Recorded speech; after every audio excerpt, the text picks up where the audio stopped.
This is the story of how my village survived Ebola. Bats brought the tiny Ebola germs. Too small to see. So small, yet so dangerous. Without realizing, grandfather rubbed a little blood in his eye. Ebola germs came into his body.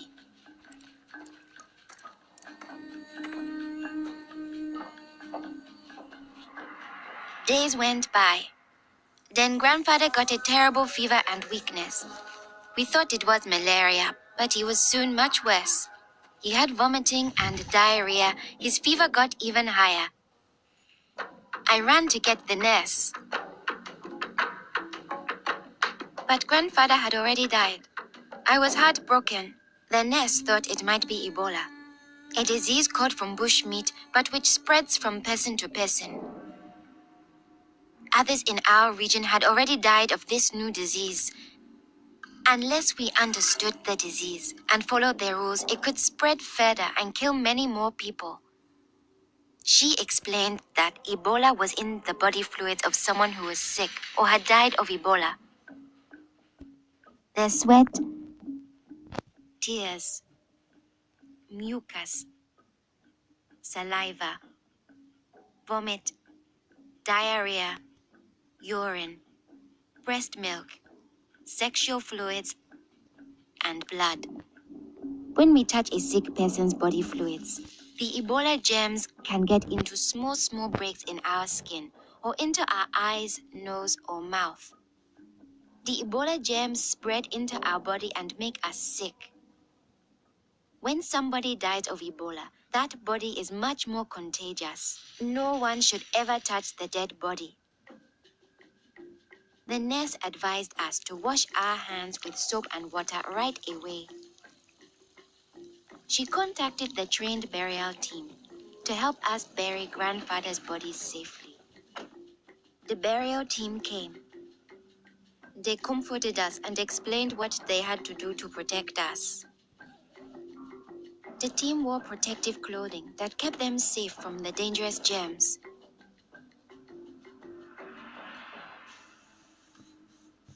They sprayed grandfather's room and his body with chlorine to destroy the Ebola germs.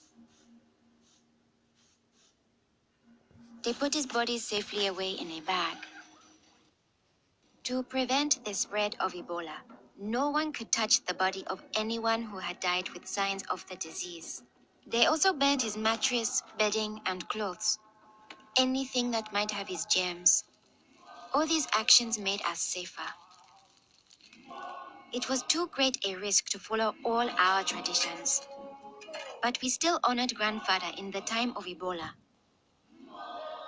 Our chief gathered all the villagers together after grandfather's death. He explained that it's natural for us to fear Ebola, but if we trust in our health workers and follow their rules, we could stop the disease. The nurse explained to us, when a person has symptoms such as fever, don't touch them. Get them to the treatment center right away. They will have the best chance of surviving and they won't spread Ebola. She advised us to wash our hands with soap and water many times a day. The whole village agreed to follow these rules. Since we all had close contact with grandfather, we were at risk of getting Ebola. We had to stay home. A health worker visited us every day to see whether we had fever or signs of sickness. We would show signs within 21 days if we had Ebola.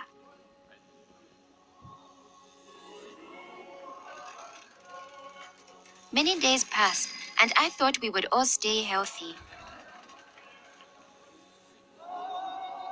But one morning, I found my mother burning with fever. I knew I couldn't touch her. She was now contagious. My father came in. He told me he was taking my mother away to our uncle's house in the nearby village. He was afraid to take her to the treatment center, afraid he'd never see her again. I knew I had to stop them. I was young, but I stood up to both of them. I told them, this could be Ebola.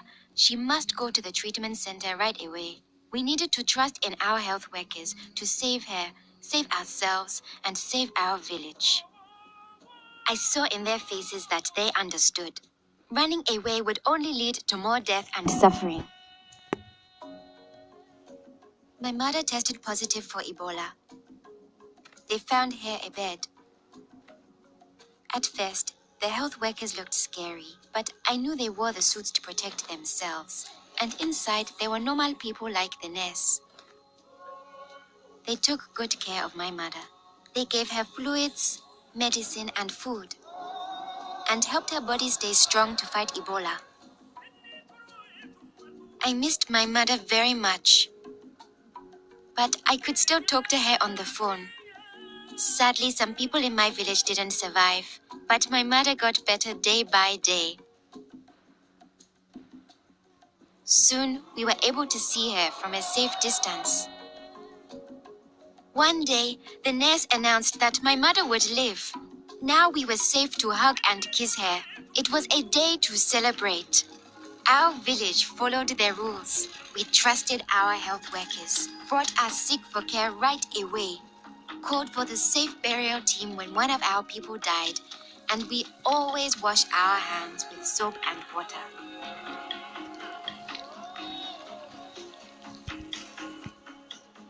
Our village survived Ebola. Yours can too.